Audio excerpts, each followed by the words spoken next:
surtout la formation des femmes. Donc, on a eu à former 10 personnes, dont 9 femmes et un homme. Benin Cashew est comme la levure dans la farine de blé qui fait lever le pain. J'ai pu avoir beaucoup de choses. Je me suis acheté un domaine où je suis en train de construire une maison familiale actuellement. Et à côté, j'ai prévu une pépinière. Avant Benin Cashew, je produis 5000 plants. Je suis aujourd'hui à au moins 12 000 plants. Je vois un futur radieux devant moi.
Africa.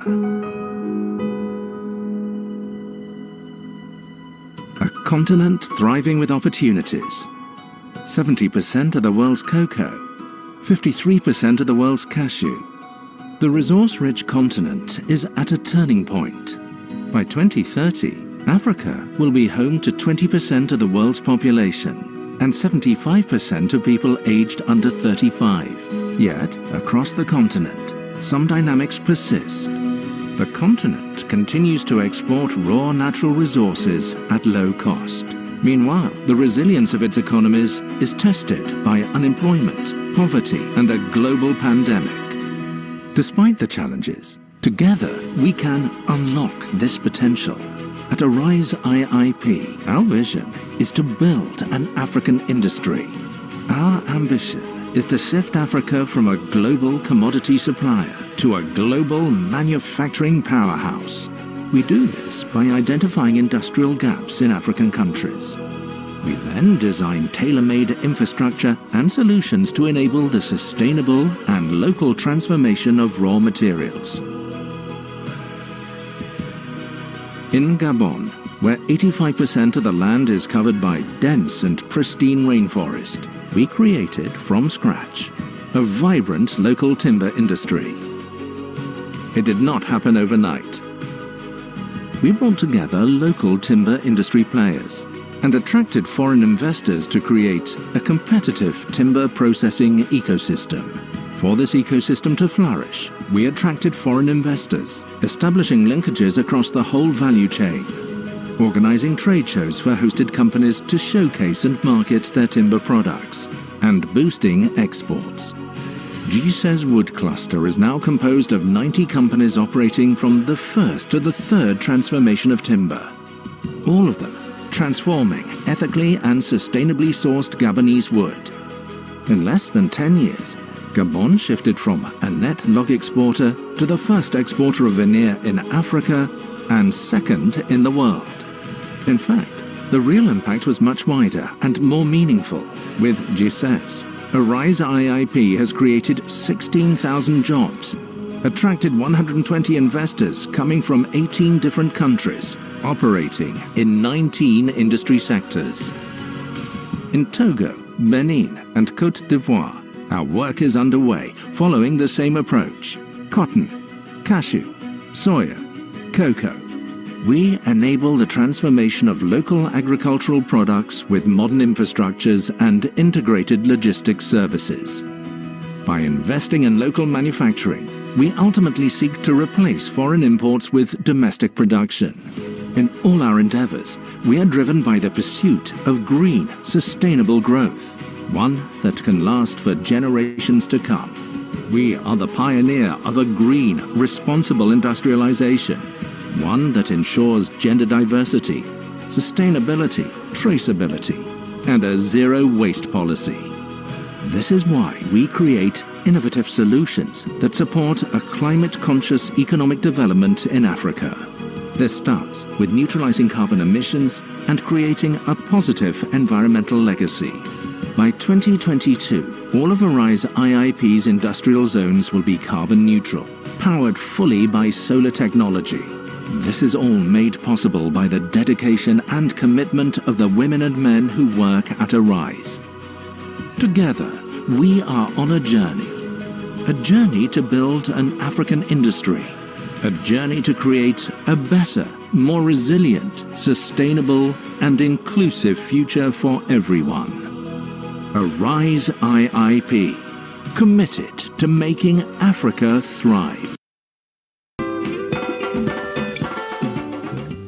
Je m'appelle Sinagero Kalilakou.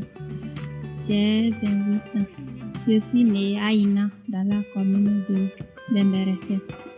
Je suis mariée et nous avons 2 enfants.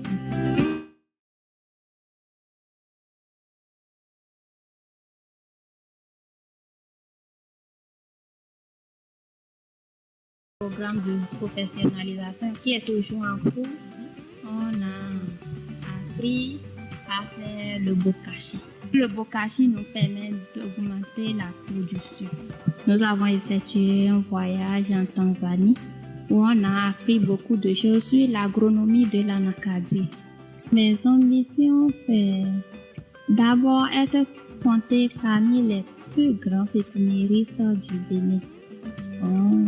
Aller à une production de 50 000 plants. Je veux avoir également un site moderne. Nous souhaitons que Bénin Cashew continue par nous appuyer surtout sur les aspects techniques de la production. Bénin Cashew nous a apporté beaucoup de choses, beaucoup de connaissances. Je remercie sincèrement le projet Bénin Cashew pour ses apports à mon niveau et de ne pas cesser de continuer toujours car on ne finit jamais d'apprendre.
plantation avec l'objectif du gouvernement d'augmenter la production qui aujourd'hui est de l'ordre de 130 000 tonnes à 300 000 tonnes d'ici les 5 prochaines années. Il s'est avéré nécessaire de disposer d'un matériel végétal performant, ce qui a amené le projet Bénin Cashew à accompagner la production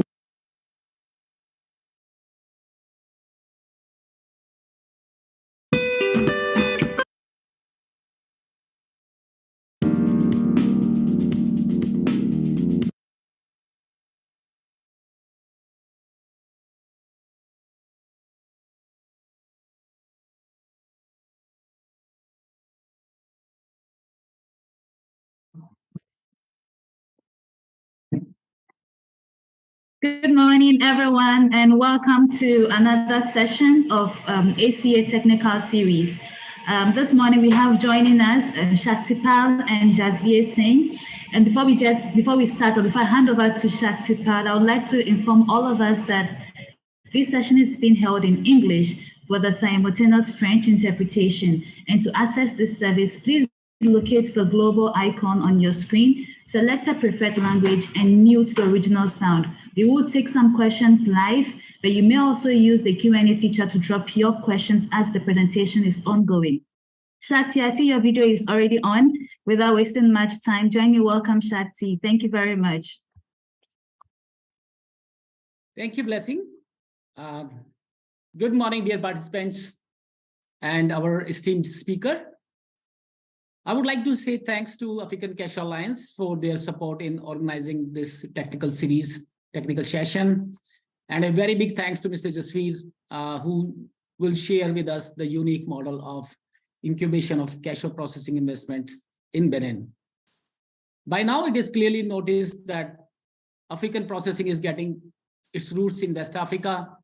We saw each day a new model of investment, a new incubation policy is shaping up to support processing at origin, and more very specifically in Africa. Cote d'Ivoire so far was a center of attraction for majority of the cashew processing investments, and thanks to the government sector policy framework, which is very conducive to local processing. But we realize that in recent past, at present also, the Benin is gaining a lot of momentum in cashew processing related investments. Many investors are considering Benin as their future investment destination.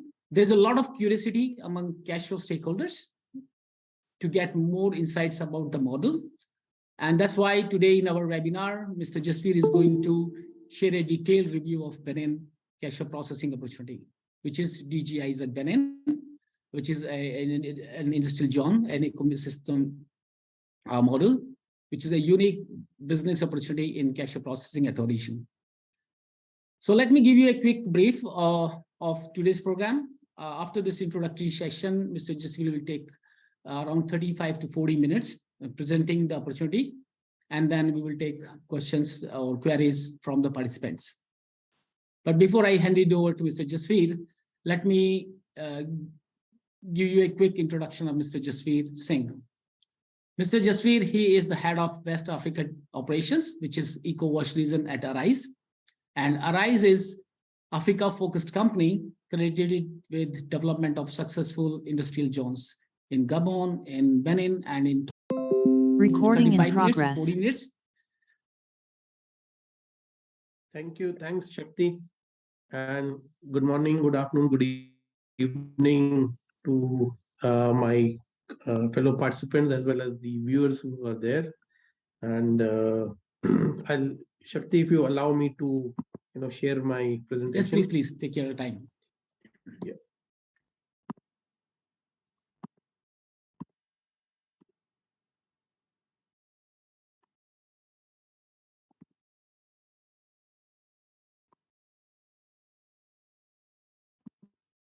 Is the presentation visible? Yes. Great. So let me just tell you about Arise first.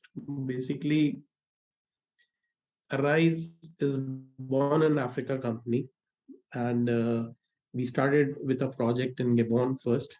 Today, we are developing 10 African countries, And our objective is, job generation by value addition to the natural resources which are produced within Africa. So, and we understand this value addition will not happen till the ecosystem is not developed. So ecosystem absence is the biggest bottleneck, and there comes our expertise where we take care of the, what is the end-to-end requirement of an industry, plug the gaps and create that ecosystem for the success of the industry.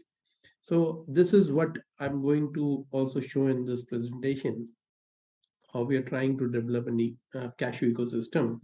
But before we come to that, let us understand what the scenario like and what as a rise we believe will happen in the times to come. We believe that by 2028, the 65% of the cashew will be produced in Africa, though Vietnam and Cambodia are doing a lot of efforts, but at the same time, Africa is also doing a lot of efforts. And hence, basically, we'll be eating the pie of what is there grown in Africa, India, and Brazil. Coming on to the processing side, given the efforts that is being put in place by African countries. Second, given the global geopolitical scenario where Africa has become a darling for everyone, and this is a beautiful lady, beautiful I say in terms of the natural resources that the continent has. So there are a lot of funds available today, which is available to the African governments to promote industrialization. And cashew is one sector, especially West Africa, where we believe, in fact, the donors also believe where the intervention should be made to increase the processing within the continent. So, given that logic, our calculations show that by 2028, 50% of the global cashew will get processed within Africa. Yes, the share of because the cashew available outside Africa would be less, but still efforts being done by Vietnam and Cambodia, Vietnam will continue to keep that pace of growth which is there. Now, when we talk about the the limitation that would be there in terms of natural agro commodities going out of Africa, I'm not talking about future. There's a website you can see on my this thing, and that can give you a detail of how many agro commodities, how many countries have banned agro commodity, one or more agro commodity in last 10 years. You see almost whole of this West and South Africa part that we have focused on. Almost all the countries are there which have banned the export of the agro commodity. So there have been key drivers which have led to this ban. First is the COVID. COVID was a big learning experience for us. Okay, so for the continent, you see, pharma and food security are two things on which the continent, all the countries in the continent are working on, and this is because if COVID would have continued further, then there would have been huge food scarcity as far as Africa is concerned. So the governments are now pumping in a lot of money for processing of agro commodities, the agro crops that they have with them. Second is ideal candidate for industrialization because of the natural resources it has. And as I mentioned, that now there's an increased interest in the continent, because of the geopolitical scenario, be it Ukraine war, Russia-US tension, or China-US tension, which is there. Trade tensions are there. Given that scenario and the interest of the different countries, funds are available for industrialization. Third, the labor-intensive job generation, because you see there are a lot of migration which is happening from Africa today. And how do you control it? Only way to control is the job generation. And where are these people going? They are going to Europe. Europe is facing a big problem. Now you see what the UK and the Rwanda tie. They had some treaty for sending illegal migrants to Rwanda. So what is this? This is happening because people don't have job. Obviously, for their living, they'll move to US or Europe or other parts of the world. So now the developed world is understanding that if they do not do something for Africa, this problem will not be only a problem of Africa, but it will become their problem as well. And hence they are now giving a lot of funds, a lot of special funds which have been created for industrialization. And I think the African countries should take benefit of it to generate jobs. Lastly, the absence of the industrial ecosystem, like I mentioned before, that why industries did not come to Africa before is they had a lot of difficulty. Ease of doing business was missing, and Arise is putting that ecosystem, which is, and we are there. If you see West Africa, we are there in Senegal, we are there in Ivory Coast, we are there signed in Ghana, we are in Togo, Benin, we are signed in Nigeria, we are there in Chad, Gabon, the Congo DRC, ROC. So we are there working in this part of the continent, trying to put the industrial ecosystem in place. So given these scenarios, we see that a lot of more restrictions will come on the export of the agro commodities from this part of the world. Now, other points, other reasons which are going to support Africa is, one is definitely the carbon border tax. They have been substantial. Yesterday only there has been major development in this, and we believe, just like today on the food ingredients, you have to mention how much of calcium, how much of vitamins. Similarly, in times to come, everyone will have to mention about their carbon footprint. Even today, in most of the developed world, if you go to the shopping malls, you'll find a lot of brands are now showing how much of carbon footprint they have. Even if you book a ticket with established airlines like Emirates, in your ticket they'll mention how much is your carbon footprint. So time is changing. The consumers are becoming more environment conscious, and especially when you talk about cashew, which has US and Europe consumers, which are very much sensitive to environment. We believe that the concept of taking the raw cashew from Africa to thousands of kilometers just to process and then exporting it again thousands of kilometers, will not make sense. Just to give you, everybody knows this, but still I would like to highlight, if 4 containers of cashew will go to Vietnam or India to process, so 4 containers into 20,000 kilometers is about 80,000 kilometers. And then it gives you 1 container of finished, kernel, which is again transported 20,000 kilometers. To 4 into 20,000 plus 20,000, 100,000 kilometers of transport, which is happening for 1 finished container of kernel. Whereas if you process that in Africa itself, you say in Benin, example of Benin, you don't have to take the raw cashew nut anywhere. You process it there, and then you export to US and Europe, which is only 7,000 kilometers. So 100,000 kilometers versus 7,000 kilometers, there's a 15, 16 times difference in just on the logistical footprint, carbon footprint. So that would be a major advantage for Africa, given that the environment sensitive markets are close by. So we need to see how we further reduce our carbon footprint by following a lot of other processes. For example, putting solar panels, looking at what is the, so if you look at carbon footprint, there are 3 parts to it. How much carbon footprint at the agro processing, agro crop at the farmer level, at the the crop growth portion, how much in the processing, and how much in the logistics or the final export. So there are 3 parts, and in each part we have to reduce the carbon footprint. On the third part, we already have an advantage. Like I mentioned, we just have our logistic carbon footprint is 16 to 17 times lesser than what it is for other parts of the world. Similarly, on the processing side, we are trying to make our industrial zones carbon neutral. So this is already, we have developed 1 zone in Gabon, which is carbon neutral. Similarly, our zone in Togo would be carbon neutral. Then we are also going to make our industrial zone in Benin carbon neutral. That gives another level of advantage to the industries which are there within our zone. So like I mentioned, 3 components.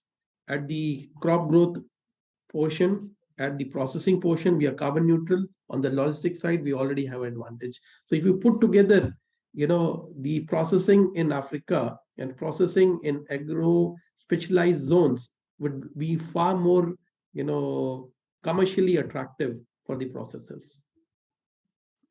And coming to the ecosystem part, what we are doing is in the not only Benin, we are going to replicate this in other parts of the world, other countries of the West Africa as well.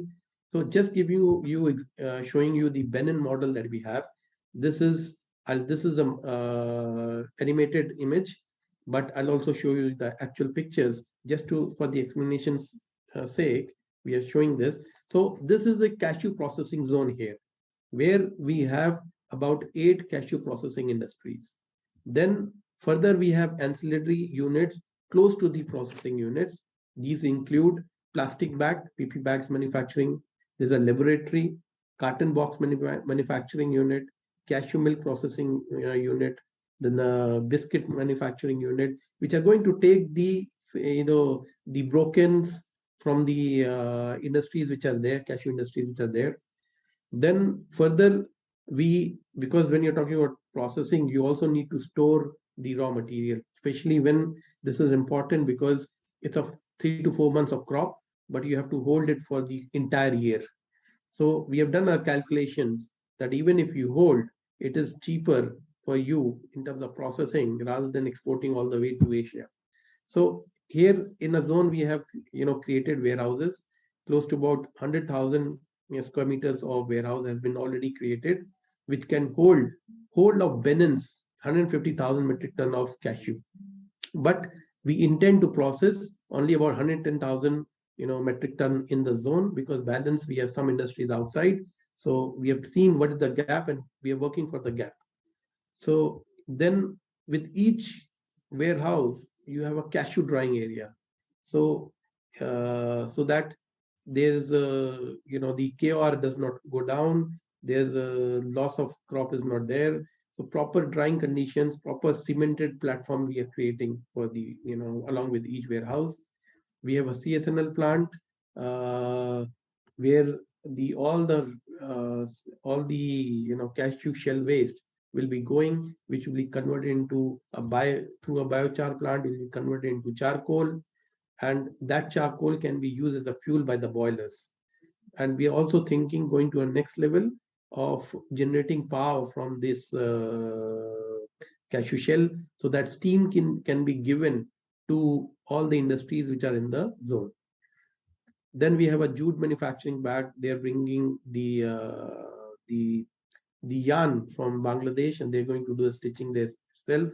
They're also going to repair the bags which are available with the different companies, and these bags will be taken by the supplier. So there's a complete ecosystem where your requirement, you don't have to create an inventory. So like I showed here, your carton boxes are available there, PP bags are available there, your packing tapes are available there. You can send your mini would say truck on a daily basis and buy on a daily basis. You have that flexibility. You don't have to create an inventory of 2 months, 3 months, so that and that means your working capital is not blocked and there's ease of doing business. Similarly, I've shown here that your whatever your waste is taken care by the CSNL plant. Thirdly, your broken pieces are taken by the biscuit factory, or there's a factory which is going to make cashew bars, energy bars. Then further we have a animal feed plant which is coming up, which is going to take whatever the broken, which is not commercially viable, they'll take it from you and give you a value of that. So each component will have a value to it. Other than this, we'll have a truck parking area where during the season when the trucks come, they'll park, and then there'll be systematic parking, and then there'll be systematic storage. So even if you want to export, there'll be a container yard. You have containers available in the container yard. Then so that there's a different shipping line. We'll be working with different shipping lines so that containers is available on a daily basis for you. So this is the advantage of working with this cashew processing zone. So And here, just to highlight that we are two of the industries are one is already started operating, second will get operational by end of December, and the other units will be operational by between April and May. So this is the on your right is the actual site picture. So same thing, what I presented below, I've shown you, and I probably ACA will share this presentation with everyone. You can look at. So A, B, C, D, we have marked in what facility is coming where, and so that the complete ecosystem works. These are the different cashew factories in the front with the cashew warehouses on the backside. So whatever is stored from the backside, it enters your factory, you process it, and then you export it from the front.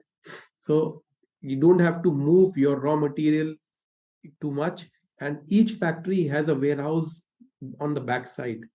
And if you use your warehouse as the consumption happens, you can feed the warehouse, and that warehouse can be used by other industries, because within this zone we have paddy coming, we have agro processing in terms of soybean processing, cotton seed processing, we have cashew processing, we have textile coming. So different kind of industries are there which will have a warehousing requirement. This will be a common warehouse, but dedicated to the cashew processing industries. Here they have the first right on this infrastructure that we have created. Some live pictures for you. These are you see plant number 2, plant number 3, 4, and 5. These are the warehouses like I mentioned on the backside. These are the drying areas. The concreting is happening, and everything would be ready by March 2023, so that these plants become operational, and by March 2024 the ban is completely in place. This is some of the more pictures of the second plant and the installation. They're using the best of the machines. Then we had mentioned about the warehousing. See, if you see, complete warehousing is there for 100,000 metric tons. The proper storage is there, and we have financing available from the banks, and 25% of the financing has to be arranged by the industries. 75% would be arranged with the help of the bank. So just to inform you that this whole the cashew processing hub is 50% going to be owned by the is promoted by the sovereign fund of government of Benin, which is CDCB. This is the cashew drying which is here happening, because these industries, they will be operational by April coming 2023. But before that, for the installation part, for the trial runs, they need cashew, which has already been stored, and this is what is there. We have about a stock about 7,500 metric tons for the trials of these industries, so that by the next season start, they are 100% ready to work full blast. This is a CSNL plant which is under installation. It should be ready by February. This is a uni-carton of the carton box factory. This is the container yard which is under construction. Other than this, so we're not only working on the industry or the zone part. We also meanwhile working on the how do we ensure that the raw material is available to the industries. So we are working closely with farmers. We are working closely with the farmer associations. We are working like FINAPAV, and we are working with NGOs to see that everybody is working towards the government's vision. And we already are in touch with close to about 25,000 farmers, rather 35,000 farmers. Some information missing here. And we intend to be in touch with about 200,000 farmers by 2024. Then we are also parallelly developing organic value chain. We assume that 15 to 30,000 metric tons of organic cashew should be available. Then we are working with to set up model farms. We have already created close to about 500 model farms, and we intend to create 5,000 model farms by 2025. So model farms are basically helping the farmers get end-to-end know-how as to, because if you see The outturn is very low as far as West Africa is concerned. It's about 350 to 400 kg per hectare, which is quite lower compared to what is there in Cambodia or India. And we want to go to our target is to go to about 600 kgs per hectare. That's our target.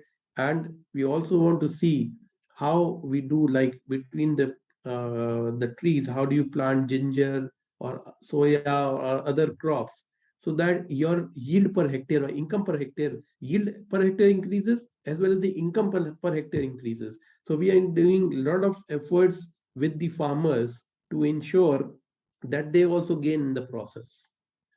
Then we have also come up we are doing digitization of the whole system. We like to see that the farmers have latest information as far as projects are concerned, our interventions are concerned. We are distributing tablets where our to our farm digital partners who are going to collect the data from the farmers and plug it in, so that we have real-time data about for all the farmers, about 200,000 farmers. Then we'll also like to see that their payment system gets streamlined so that each one of them is connected to mobile money through this app. Okay, so we have a lot of plans which are there for the farmers as well, and as well as for the increase on the size of the crop. Some of the products that are going to be made, we have already talked about. Like, we are also looking at some companies have shown, because of the companies that are coming, some companies from US and Europe, they have shown interest for getting into flavored cashew or roasted cashew. Some have shown interest in cashew milk, cashew cheese, cashew butter. Already there's a big company which is tied up with one of the industries which is coming. They're going to make cashew bars.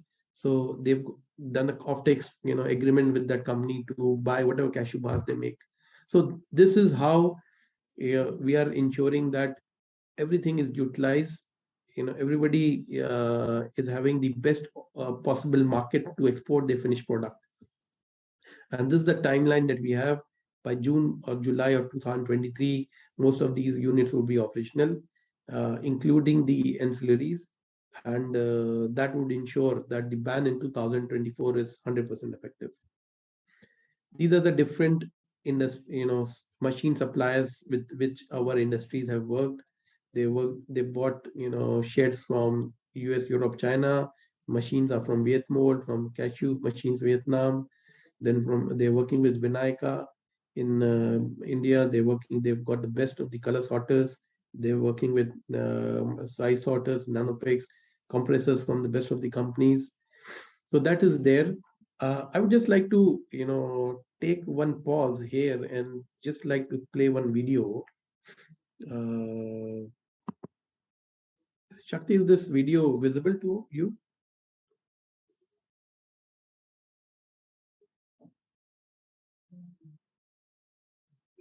Shakti? We can see the picture, but I think it's buffering at the moment. Now it's going on. Great.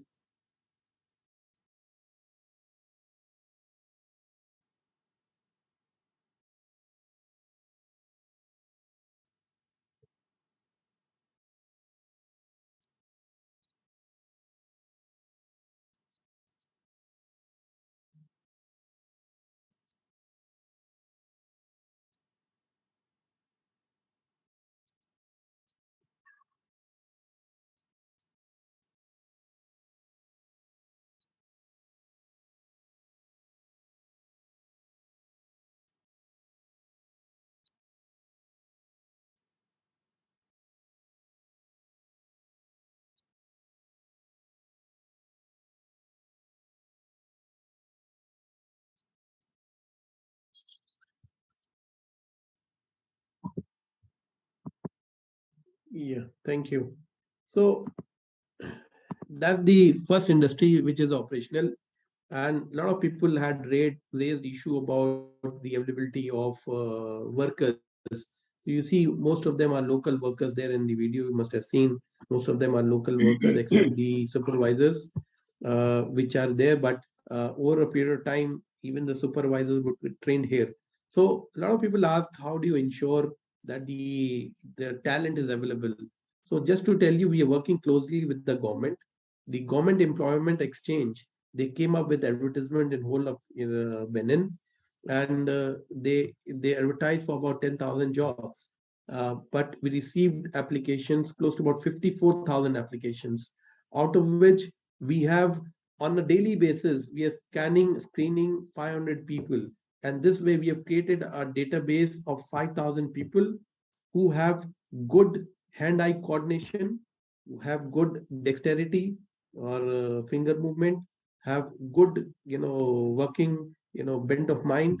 So we have created that, and so that the workers are ready, good workers are readily available to the industries.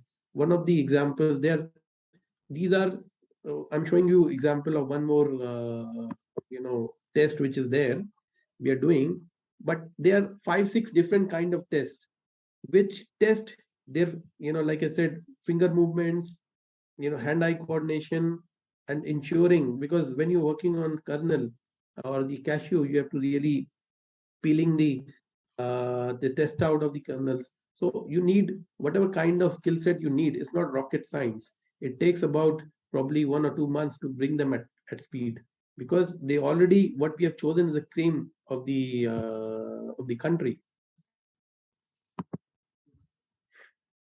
So we are training them on the other grading, on the handling the machines, and even the machine suppliers are training the local population.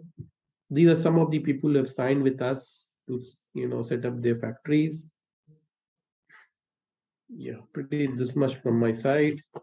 Other than that, what I'll say is different incentives that the government is giving in terms of all your import is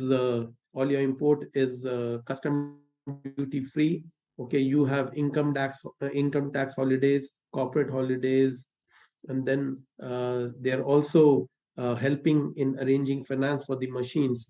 Up to between 30 to 50% of the finance for the machines can be arranged through CDCB government and through GDIZ.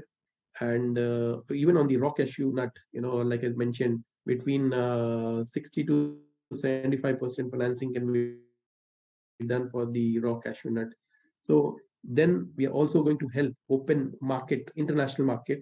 We as Arise are in the process of acquiring companies in US and Europe, which have good supply chain access. So they will help our investors to market their finished product. And but this completely depends upon the investor whether he needs the help or is competent enough to take it on his own. So these are multiple benefits that the project or the government is offering for the people to come and process cashew nut here. Yes, over to you, Shakti. Thank you, everyone. Thank you, Jasveer. Thanks a lot. Indeed, it's unique model. Like in almost 30 years of my cashew journey, I think this is the very first time I saw such kind of project, and quite challenging. I know no doubt about it that how we just bring such kind of concepts and make it successful. There was a lot of concerns was in the market. Me myself was also having a lot of concerns. But during last year, I think I visited the zone in 3 to 4 times, and in last November I was there, and I was very happy to see that how quickly these 5 processing plants are already in place. 1 plant is already start working. The time when I was there, it just started. Very, very nice to see how quickly we achieve the targets, like 1 processing plant with 30,000 metric ton capacity.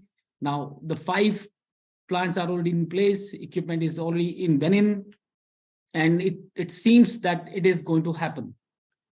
So when I was talking to these investors and taking care of outside of zone, definitely Benin in 2023 would need approximately 120,000 metric ton, if not 100, at least 100,000 metric ton of RCM. Yeah, so Shakti, there's some... Sorry to interrupt, I'm saying, Shakti, yes, you are very, very right, that we'll have about 100,000 metric tons, about 110,000 metric ton processing within the country. But there's some in the zone where there's some processing also happening outside. So with that put together, we have seen that whatever is the crop size, that is taken care so that complete processing capacity exists within the country by 2024.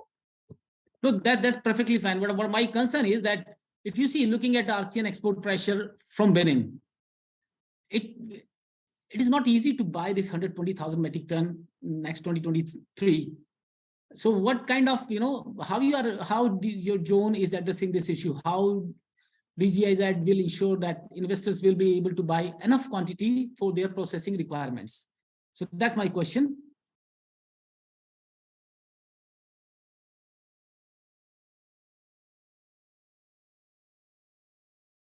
Can you hear me, Jasveer? Yes, sorry, I was on mute. Okay, sorry. Yeah. I'm saying good question, Shakti. And a lot of people had raised this concern before that the government will not, announce the ban on the export, but they saw that the government has announced the ban. Now, second question they pose is, people poses, how will you ensure that leakages does not happen? What you rightly said. But let me tell you, government has put a ban from 2024, and it understands that in 2023 they have to put some restrictions so that these industries they get the advantage over others, because it has to be a gradual. So first year 2023 restrictions, 2024 control, complete control or complete ban. So this is government is understanding, and hence they're putting a lot of system processes, even limiting on the number of players who can really deal in raw cashew nut, okay, or putting some restrictions so that the advantage is there to those who are having industries, and especially putting very strict control on the borders so that nothing goes out from the border. One part. Second, as GDIZ, we have direct connection with about 34,000 farmers, but we have chosen to work with FINAPAF, which has access to further 70,000-80,000 farmers, and we are going to work together to see that how we deal directly with the farmers and bring everything to the zone. Thirdly, we have about, as on date, we have about 18 collection centers in the country, upcountry, and which will increase to close to about 32 collection centers in the full country. So with these collection centers, with storage capacity, we'll have better penetration and better access to the farmers and our better buying capacity. Lastly, we are working with the government department, we are working with FINAPAF to see if certain level of pre-financing is needed. We are open to that. And because we have such partners in place, the farmers would definitely work with us. Other than that, like I mentioned about the model farms, okay, and where we already have about 560 model farms ready, where we're working very closely with the farmers, helping them come get, for not only cashew, for all kinds of crop, we're helping them get the access to best saplings or the seeds, or helping them get access to biostimulants, and then a lot of other, inputs. For example, we also started this call center facility. Farmers can dial on 1700 and get information on what kind, if they have any problem with respect to the crop. So this way we are having a connect, and that will help us ensure that we are able to get the raw cashew nut from them and ensure availability for the industries. Thank you, Jasveer. So let me take some questions from participants. We have so many questions. So let me start with the questions. There are 3 questions from Rita Weidinger. And let me start from first one, that how many women-owned companies are registered with the zone? And the second question is, how are the workers moving to and from the plant? And the third question is interesting to also include the finished product. Is there a cold chain included for distribution and export? Okay. See, first of all, we don't have any female company as such, registered company, because these are big plants, and government is given the structure. We have phases. First phase, we have the big plants coming. Second phase, we have the SMEs coming, where they will have more of female-owned companies coming. Second, for the movement of the workers, we are working on creating a housing within the area. About 10,000 units would be created within close to the zone, and the government is working on that. Secondly, we are working with the government to arrange public transport between the zone as well as the Kalawi or Kotunu area. Lastly, we are working to see how we can create decentralized zones. For example, if any processing has to be done, like in India, they take it to the village. Same concept. If we can take to the area surrounding. So just to tell you that the Kalawi area, close to about I think 1 million population is there. So the people, this Kalawi area is only 30 minutes from the zone. It's not that the people where people are staying is too far. Okay, so should not be a problem. And we already have about 5,000 people working in the zone. And there's no problem at all because they've got the public. And how they're coming? They are coming by buses, their own as way? Of now, they're coming through public transport. Okay. And the third question was that is there a cold chain included in distribution and export? I don't know if it is cold chain for... Cold chain? Yes.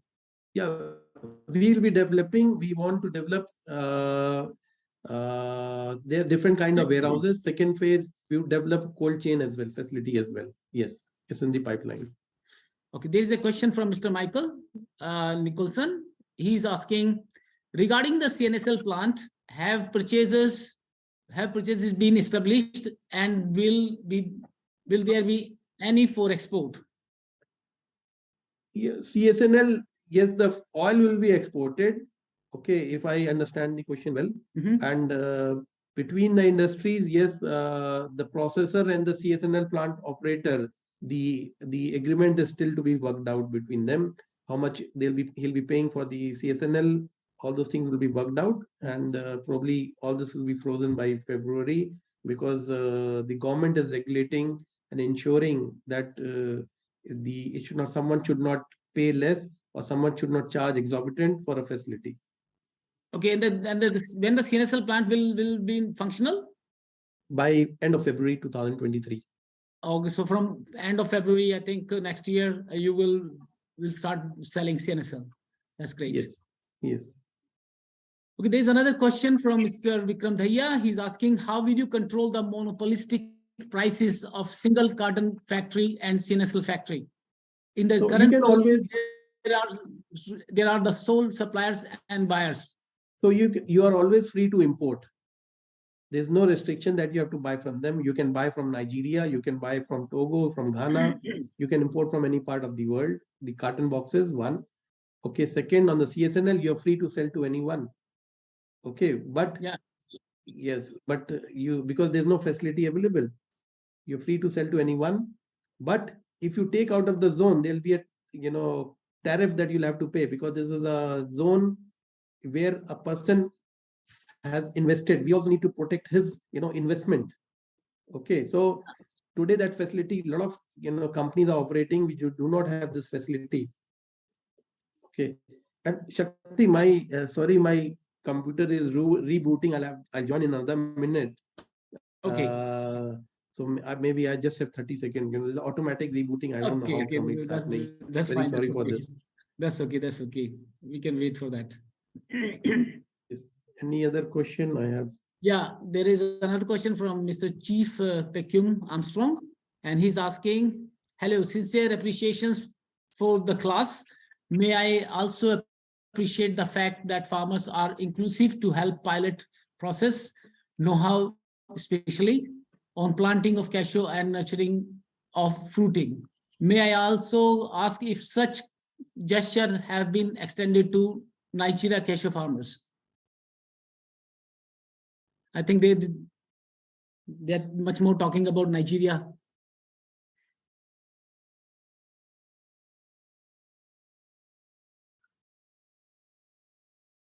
Are you there?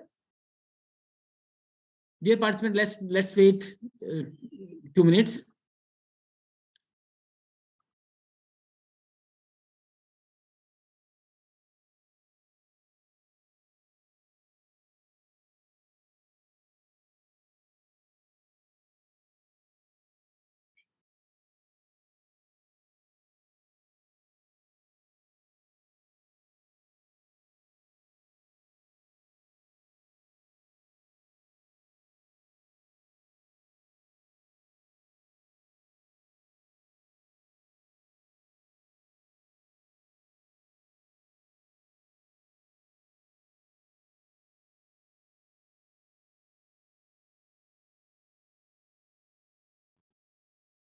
I just feel.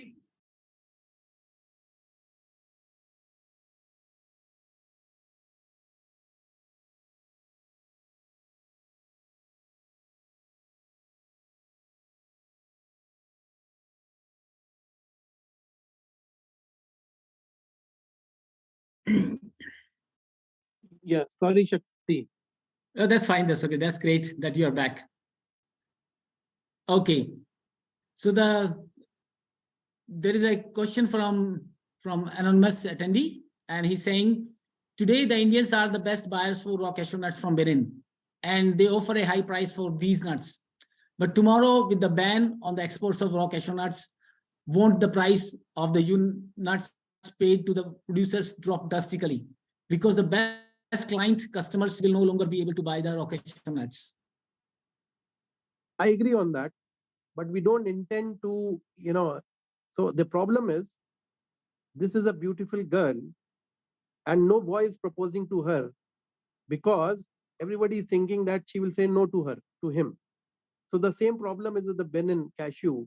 Nobody is processing within the country because they think that the value is outside and nobody else will give that value. Okay, we are not interested in high value. We are interested in farmers getting their price. We are interested in cashew being processed within Benin. We are interested in jobs being generated within Benin. We are not interested in high price. We are interested in only that the farmer's price is protected and there's a market for the Benin cashew. So that means you say it's not needed that how high the CIF price is. It's important that what farmers actually receive. That matters. Yeah, definitely. That's the basic. That's the basic. But I'm saying still the kind of, interest that we are getting, or the kind of, the companies which are in, which are approaching the industries which are getting operational, they are ready to pay a high price. Even like Japan is paying high price. Some buyers from Japan, they're ready to pay a high price. Some buyers from Canada, from US are ready to pay a high price. For it's not that only Indians pay a high price. Great. There is a other question from, okay, Rita came back and she said, thanks for the answers. Are the housing for rent or sale? And she also filed that rent. Good to have public transport. Yes, it would be on rent because the model, the industrial zone, residential zone is a very important component of our industrial zone. And because we have to create a live, work, play culture where, and we also have to ensure that the performance of the output of the workers is high. And if they'll spend too much of time just in commuting, it's not workable. But anyway, our zone is not in a very, it's not far off from the city. Like I said, we are just 30 minutes from the region which has a population of 1 million plus. Yeah. So there's a question from Peter Masavi. You mentioned about model farms. Are they these new farms or old ones? What is the hectares? So these are new ones. Each model farm is 1 hectare. 1 hectare. Okay. Yes. And how many already are there in place? About 560 something are there. All of them are new. And like I said, we are targeting about 5,000 by 2024. And there's another question. What is the arrangement with FENAPAB? How you are engaged with FENAPAB? Okay, this question I'll say, Shakti, if you can take, that would be better because you know it better. Okay, let me explain that part. Actually, I was supporting the zone to have the farmer linkage program where FENAPAB and zone have already signed an MOU. They already created one call center where the farmers can actually call to get whatever information they're looking for. And how they are going to work with that, they are going to create that primary consolidation centers, drying at the primary consolidation centers, and then linking with the transit warehouses and the warehouses, that the buying mechanism. All the purchases is going to have the zone actually is going to spend some money on a yearly basis, which will go back and come up with some farmers extension programs together with FENAPAB, which will be implemented by FENAPAB and expert team of the zone. Zone already have around more than 100 employees, which is full-time based employees who are going to work with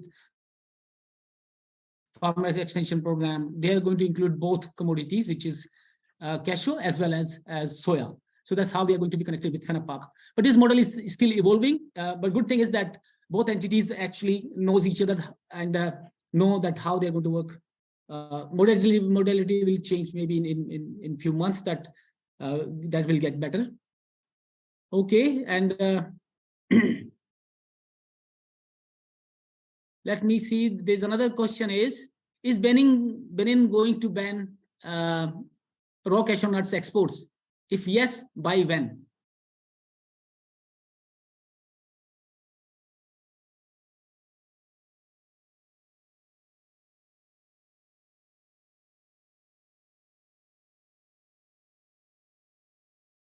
Jasveer, are you there? Yeah, sorry, I was on mute. I'm saying 2023 is the last season when export will happen. It means 2024 complete ban. Okay. So soon, I think 2024, it's going to be complete ban. Yes. That's great. So 23 will be partial. You can say a lot of restrictions because first priority is the industries which are already in the country. Yes. And but let me tell you that in 2023 itself, the capacity of the plants put together would be about 120 to 130,000 metric ton. Okay, so it means virtually it leaves nothing for export even in 2023. So there was a question from Nigeria actually. So I think someone was looking at that. Okay, the way the zone is going to support the farmers, and they are looking for that. Is such kind of facility will come to Nigeria one day? Yes, we have signed with the Nigerian government, and we are working with them. It's quite. I'm forgetting the name of the place. Where this zone is coming, but we are targeting. We have already signed with the government on that. Okay, so that's good that Arise is having expansion plan for Nigeria too. So Chief Pekuma Armstrong, I think this may come to you in maybe next year or next to next year. There's another. Hopefully 24. Yeah, 2024. Okay, that's great. Another is from Mr. Joseph Takore, and he said, his question is in French. He said, okay, he likes the presentation. This is very interesting. My question is that Arise is already having some relationship with the producers, and he's talking about that you are already talking about the carbon credit. Can you share your experience on the matter, that how you are taking care of this carbon credit? Did you study something on that part? I just translated that in English. So this is. Okay. So we have not started on that yet because like CSNL plant, there'll be carbon credits associated with that. Okay, we are going to have a gas-based power plant and a solar-based power plant coming in the zone. There'll be carbon credits associated with that. Okay, then this way we are going to get benefit as a zone. But here, in my presentation, what I was trying to show is the benefit that the processors will get. Okay, and it is not in terms of carbon credit, but it will be in terms of the carbon border tax, which is being imposed in US and Europe. Especially Europe has already announced 2026 January, when they will levy some kind of a tax on the product being imported basis the carbon footprint. And the process in our zone, like I mentioned, they'll be exporting from a carbon neutral zone, and our logistic carbon footprint will be lesser, and hence our whatever carbon tax we will pay, our processors will pay, would be much lower than what our Asian counterparts will pay. So that would be an advantage coming straight. You don't have to do any complicated calculations for that. Okay, there is another question from Togo. He's saying hello to all and thank you very much for the initiative. I am Toglis, and I have a small cashew nut processing unit. My question is, what do they have for us who need help to develop our unit, especially in equipment, because we have the will, but the equipment we use does not suit us. Okay, so maybe Shakti, I'll separately take this gentleman's contact details, because what I can tell them is right now the raw cashew nut, probably I don't know what they use they have, and we would look at ensuring that his raw cashew nut finds a market, shell. We can even take it to Benin, or we can also think of putting something, because in the zone there are some timber industries coming. They're putting some briquette plants there. We can look at if we can make briquette. If not, definitely we'll put a CSNL plant there in Togo, and probably that will get him value, which probably would be going waste as of now. And we can look at that. And since we have a zone in Togo also, and we have a Togo zone in Benin, we can look at what synergy can be drawn between them to favor some entrepreneurs who are outside the zone. Okay, that's great. I think there's one from Mr. Rajendra Sabat from India. Do you have any training centers to impart training for creating skilled manpower, which is lacking the most in most of the African countries? You are right on that, but like I said, first step is to get the right people with the right mindset. Okay, so that is why we do 5-6 kind of tests on them to ensure that we get a cream out of the total set. One. Second, we do not have a training unit per se, but because these are modern equipments, and very difficult to put a training center which is just catering to the training.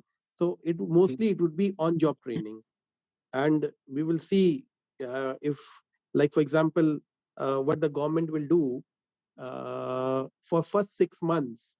Government will bear 50% of the cost of the people who are going to work in your factory. So this way, because government is assuming that their output would be 50% of what is there in Asia, and hence they're ready to bear 50% of the worker's salary for 6 months, which would get extended to 1 year depending on the progress of the people working in the factory. So this way, your wage bill will be down by 50%. So that's sufficient incentive for you to train people on the job. Yeah. So this is a question from Mr. Subramaniam Venkatraman. He's asking, how much quantity of RCN precisely Benin will process in 2023, as you have mentioned partial ban on RCN exports in 2023?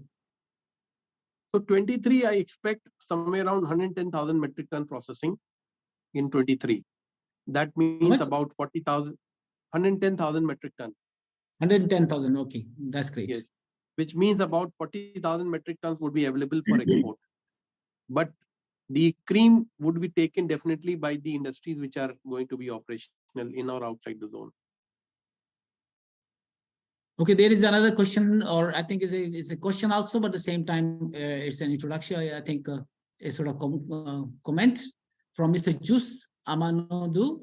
He said, won't create thousands of jobs in one location, as is the case in the South, reduce the accessibility of the workforce.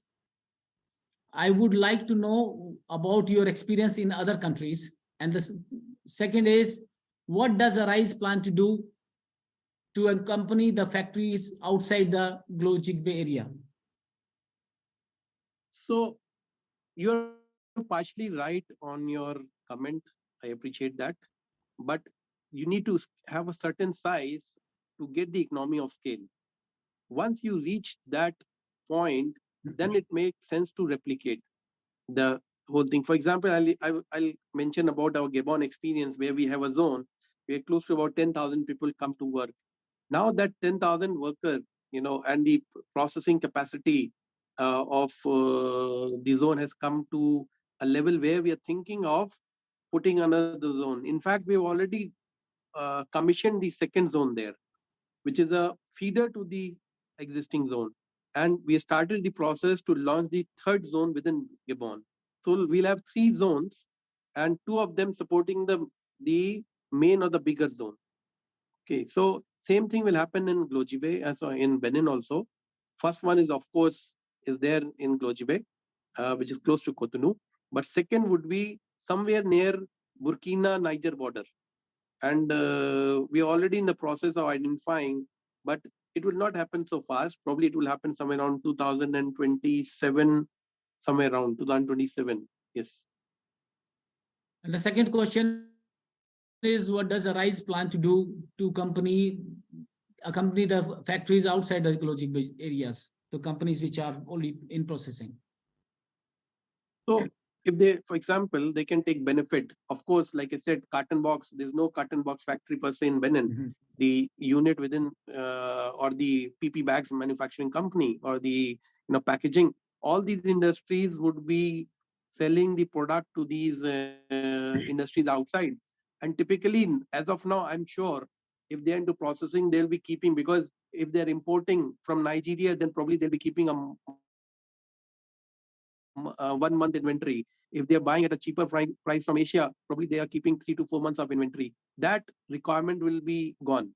So you can buy on a daily basis these facilities. Second, there's limited RCN processing capacity in the country, and with the RCN the shell oil processing capacity which is coming up, those who are outside, probably they can also send their product and make some money, their waste, and make some money. That's another support. Third, of course, when we are working with the farmers to help them increase their productivity, help them increase their income per hectare, that would mean more volume would be available to these industries as well. And and like I said, we would like to increase the organic component so that more certification is there. So all these benefits will be trickling down, will be coming down to these industries outside as well. Okay, I think we are taking quite a lot of time. Let me take last two questions, and that is this is also from an anonymous attendee. They said Kenya completely failed with the banning of RCN model. Mozambique in past two followed suit and failed. Why will Benin succeed? Yes, very good question. So these countries, they banned and they did not have a processing capacity. We are, like I said, and also they did not have an ecosystem. Today in Benin, we have some capacity outside, and we'll have about 100,000 metric ton plus capacity in the zone. So first we are creating the capacity. First, we are training the people. We have identified 25,000 people who can work in the zone. First, we'll be imparting some training, on the job training, to them. And then, so they'll be working for full 1 year. And then in 2024, we'll put the ban. So it is not the other way, not the way that was followed in other parts of the world and of the Africa. And that is, and the main reason was they tried to put a ban without the ecosystem in place.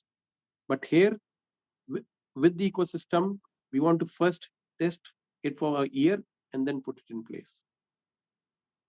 And the last question, I think, is please elaborate more on the supply chain system. I think it's quite a big scope question, that how supply chain.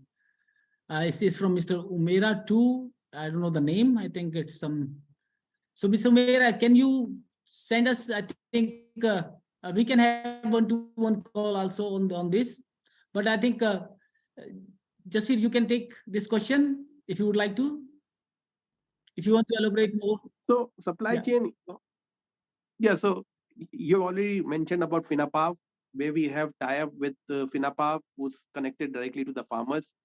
That's their job is to interact with the farmers and ensure that they are ready to sell the product.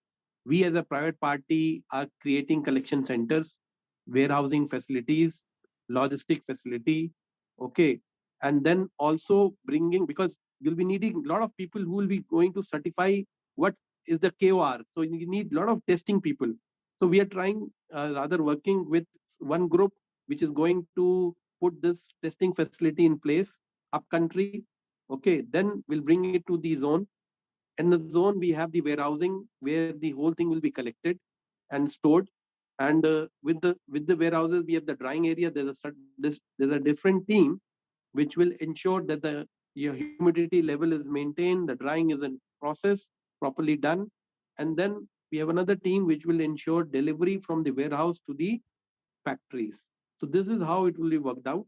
There are different stakeholders and different teams which are involved, and we have the whole workflow worked out. So like you said, we can have one-to-one. If he wants to know more, we can have one-to-one connect and share more details. Yeah, just to share more, like I think it's going to be a fully traceable system where the zone is going to work directly with the farmers, and every farmer will be traceable in not more than within 2 years. That's the whole the targets are. They're already using quite a lot of ICT programs to ensure that they will be able to actually get a fully traceable supply chain in the system. Okay, thank you very much. I think we are able to respond to all the questions. Hello, Shakti. Hello, Shakti.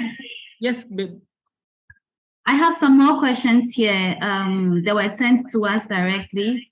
So okay. I would like to, yes, so I would like to read some of them. I have a lot of questions that were sent to us.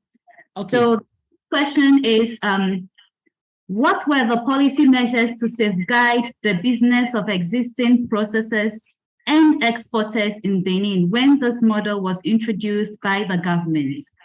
So that's the question. There are about 8 questions that I have here, but that's the first question. Okay, blessings. Most of the units, in the country, their biggest problem is the availability of raw material. Their biggest concern was everything is being exported out of the country, and hence they do not have the material available with them. Okay. Second, there was no one holding the raw because it's a 4-month crop, and the industry have to run for 12 months. There's no one holding the crop in the country which is available, and hence financing for these industries which are outside the zone, small industries, was difficult. We are going to we have already created a warehousing system by which the complete crop we can hold it for full year. Okay, which would ensure availability of the material around the year for them. So that's the biggest advantage that any industry can have, is the assurance on the raw material. So that's one benefit which is there. Other than that, government is giving a lot of other incentives. They should talk to the agriculture department. They're talking about a lot of incentives for local entrepreneurs. Okay, they don't have to pay tax. There are 5-6 different schemes that the government has come up with, and if they're not able to get hold of it, and they are local entrepreneurs based in Benin, then they should come to our zone, and we'll connect to the right people who can help them understand those incentives that is available to the local entrepreneurs. So there's a different set of, even like there's some extra benefits which are available to local entrepreneurs other than who are coming from outside. Okay, and even the ministry has certain programs for those who are outside and they are local entrepreneurs. Thank you very much, Jasvier. Just in line with the first question, the person wants to know, as ARISE, what kind of measure are you considering to support existing processes to also avoid long-term monopoly? Okay, so it's not a monopoly because there are some already, big companies like ETG and Fluido which are outside. Okay, and Tolaro is there. Then you have Africa Negos is there. These are big players which are outside. Okay, so second, there's no separate policy or scheme for ARISE. What is applicable to other investors, other processors, the same is applicable to ARISE or the processor inside the zone. Okay, they are governed by the same incentives. Okay, so there's no policy, there's no monopoly as such. What was the second part of the question? So the person wants to know, what kind of measures are you considering to support the existing processes? Yes. Now, as I mentioned about, this now that the farmers can call on 1700 to if they're facing any problem with respect to the crop. So now that farmer may or not sell to the processors within the zone. Probably he's taking benefit of the education that is imparted through phone, and his crop would go to someone who's outside the zone or to any other processor. So we have created a lot of such things. For example, if you're trying to increase the crop size, the model farms, we have created model farms. We are helping the farmers understand that they can plant ginger or soya bean between the crops, or what kind of they'll benefit from the saplings. We are not expecting that they'll sell to us only, means they'll or they'll sell only to the processor in the zone. They are free to sell to anyone. Okay, so indirectly, if the farmer is making his yield per hectare is increasing, his income per hectare is increasing, probably the everyone will have the raw cashew nut at a cheaper price. Thank you very much, Jasvier. I have another question here. So the person wants to know, do you have any existing relationship with the Cashew Process Association in Benin? And how does the association benefit from the GDIZ investment? So again, I will, highlight what I said before. Okay, the CSNL plant does not exist outside. They can sell this, cashew waste shell. They will make money out of it. Like I said, carton box, PP box, jute bags, all these, what is being manufactured in the zone, they can have benefit. They can benefit by not keeping a 3 months, 4 months inventory, but buying on a daily basis. That's a big advantage. One. Second, like I mentioned, our call center is being used by all farmers, not necessarily selling to the processors in the zone. It is going to everyone. It can be utilized by any farmer who's selling to anyone else. So if that farmer, like I said, income is increasing, his yield per hectare is increasing, obviously he'll be able to give a better price to them as well.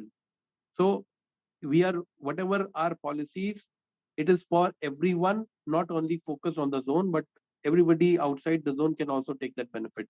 Okay, one part. Second, we do not have a formal communication. The team on ground, they have met, they have spoken, they have discussed, but nothing formal has been signed between us. But it's a gradual step-by-step process. We have already signed MOU with FINAPAV about a week back, which is the Farmers Association. I think about 70,000 farmers are associated with it. Next would be that association. So we are working step by step because we still have about 1.5 years for the ban to be imposed. Thank you very much, Jasvier. So the next question is, can processors outside the GDIZ enclave buy RCN from GDIZ warehouses during and after the season, or can they sell cashew kernels to businesses within the enclave? Yes, we were thinking on that, because we are creating a complete supply chain. If somebody is interested and wants to work with us, we are willing to do that. Not a problem on it. Okay, and so they can just buy from GDIZ. On the sale of kernel, I cannot say anything because they'll have to deal directly with the processors who are going to process. If they are ready to work with them, have some kind of business relationship and ensure, and then they can go ahead. So we do not dictate that, and we have no say on that. But I believe it's possible. Thank you very much, Jasvier. I have another question here. Does this model always require a ban of RCN exports to function effectively? In that case, what is your view in the sustainability of this model for countries with high production volumes like Cote d'Ivoire and Tanzania? So it's how do you ensure that the 4-month crop is available for 12 months? Because even after putting export, tax, you see RCN is still going out, and the value, like for example, Benin, particular country pays high value for Benin cashew. They can always pay double the export tax. What is there right now? It's about 50,000. They can also pay 100,000 and take out. So how do you stop, this going out, the raw commodity going out? Because the export tax has failed. So one second, how do you convince an investor to come all the way, and invest, millions of dollars on a processing capacity? Because if you're talking about 50 tons capacity, probably it takes about $8 to $9 million of investment. How would you convince someone to come and invest if you are not able to give him a assurance on the raw material? Okay, so raw material assurance is the first requirement of any investor, and hence the ban is what is needed. Okay, as long as it does not affect the farmer earnings, okay, it is the only solution that we see. But for countries like Cote d'Ivoire, there it will be in a phased manner. Probably like we are working in Benin right now. Our next target would be imposing, working on countries like Guinea-Bissau, Nigeria, and Senegal. And then lastly, we would look at doing something in Cote d'Ivoire. When I'm saying we are starting a process, working on, trying to attract industries in 2023 itself. But I'm saying if you talk about ban, probably it's too early to say about, given the volume of Cote d'Ivoire, to say now. But I believe, given if it happens in other countries, then probably the first step would be to increase the export tax from Cote d'Ivoire and ultimately look at 100% processing within the country. Thank you very much, Jasvier. I have another question here. The person says, congratulations on this model. I heard you mention similar is being done in Togo. How different is it from the one currently in Benin? Sorry, can you repeat again? I missed that. Okay, so let me repeat it. Congratulations on this model. Referring to you mentioning the same thing is being done in Togo. What is Arise doing differently to develop or address some of the near monopoly being expressed from Benin? So Togo, the volume is very less. Togo, you have close to about 20,000 metric tons. Okay, and whatever will come in Togo, we'll have to look at what is going to come from Ghana into that country, or which is going to come from Burkina Faso from there. Okay, so when we create a zone, we'll have two phases. One is looking at the volume which is there in the country. Second is what can be imported from outside the country. So the approach is different. Okay, it's not a case of monopoly, because Benin is talking about monopoly because what is produced is being consumed. Here the case is different, where we have to bring it from other surrounding countries into the country. So approach would be totally different. Thank you very much, Jasvier. The next question actually has a bit of a scenario attached to it. Considering the government's exports ban, and should some of the stock be rejected by GDIZ, how will the farmers do? What will the farmers do? So in the current scenario, what is being exported out of the country? Okay, anything which is of substantial value to the processors is only getting exported. Am I right? If the country is processing growing 100 kg, then only maybe 80 or 90 kg is being exported, because the processor which is sitting in some other country is not buying all the produce.